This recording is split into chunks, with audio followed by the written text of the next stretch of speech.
अस्सलाम वालेकुम रहमतुल्लाहि वबरकातुहू। इत्तेहाद न्यूज़ में आप सभी का खैर मकदम है।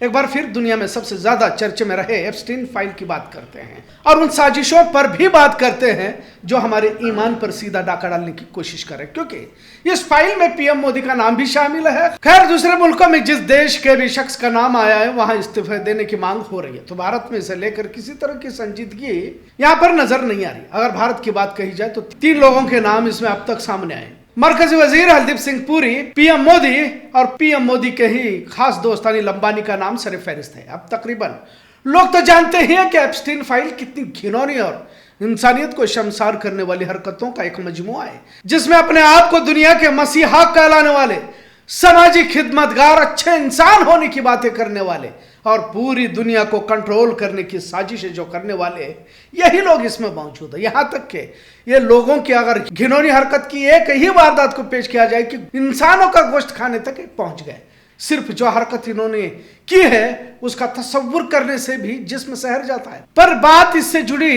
एक और वारदात की करते हैं। 2017 से कोरोना को लेकर इन अमीरजादों की साजिश चलती रही। वैसे तो बिल गेट्स ने 2010 में ही एक इंटरव्यू में कहा था कि दुनिया की आबादी बहुत ज्यादा हो चुकी है और खासकर आप देख सकते हैं कि गरीबों को मिटाने की ही एक तरह की साजिश कही जा रही थी। भारत भी कुछ अलग नहीं है। यहाँ भी आज जो वोटर्स के नाम काटे जा रहे हैं, इसका भी कनेक्शन अगर बाहरी मुल्कों से नहीं होगा कह नहीं सकते।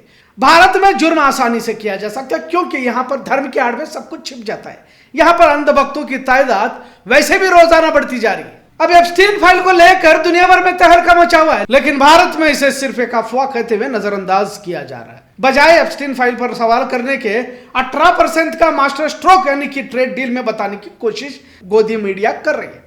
खैर, अब बात कितनी सच और कितनी अफवाह है ये तो आने वाला वक्त ही बता देगा, लेकिन पीएम मोदी का 33 बार जिक्र मेल में किया गया है, इसका भी तस्करा हो रहा है।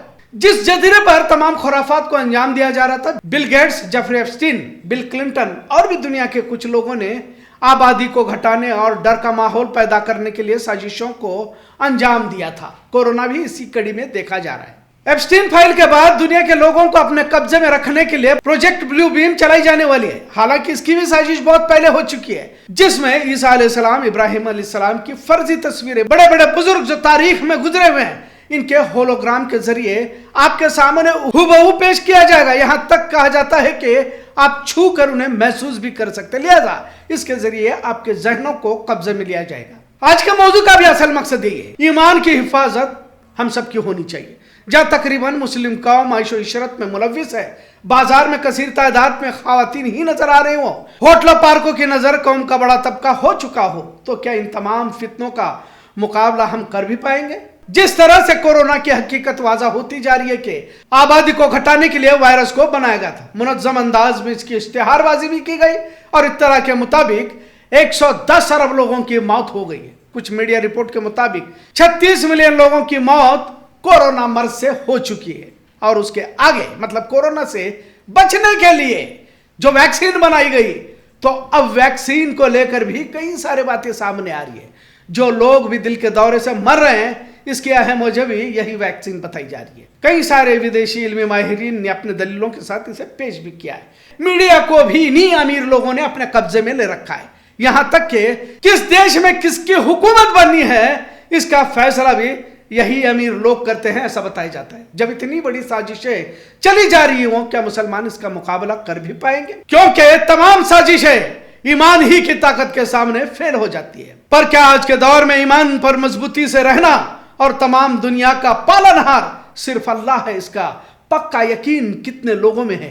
सवाल उतना ही मायने रखता है। हमारे नबी ने फरमाया कि किसी फासिक की खबर पर भरोसा नहीं रखना चाहिए, और अब तो यानी कि पूरा मीडिया ही इन्हीं के कंट्रोल में है, भले भारत का हो या फिर दुनिया का हो। हर जगह पर इन्हीं मुशरिक यहूदियों का ही कब्जा है। एप्स्टीन फाइल को लेकर कई सारे खुलासे हो रहे हैं। किसी भी मुल्क के बड़े रसूख वाले को इस तरह साजिशों में फंसाकर उस मुल्क की सियासत पर अपना कब्जा करने की बातें सामने आती जा रही है। काबा के गिलाफ का भी कपड़ा जेफरी एप्स्टीन को दिए जाने की खबरें बताई जा रही है। अब सच्चाई कितनी है मालूम नहीं। एक अरब का भी नाम आ रहा है जिसका उनसे राब्ता ताल्लुक होने की बात कही जा रही है। सच्चाई कितनी है ये अब तक जाहिर नहीं हो पाया। खैर, जिस तरह की साजिशें रोजाना परवान चढ़ रही है इस दौर का मुसलमान लेकिन तमाम साजिशों से कोसों दूर है, इसे किसी तरह की परवाह नहीं है। जब इतने बड़े पैमाने पर इस्लाम, दीन, ईमान पर हमले हो रहे हैं, लेकिन मौजूदा दौर का मुसलमान अपने ख्वाहिशात की जिंदगी जीते हुए मस्ती में है। वैक्सीन को लेकर हर कोई दीवानगी की हद तक जाते हुए देखा गया। कुछ ने तो इसमें भी ज्यादा वैक्सीन लगवाने के लिए 2 वैक्सीन के बाद बूस्टर भी लगवाया ताकि दुनिया का कोई इंसान जिंदा रहे ना रहे, पर इसको जिंदा रहना।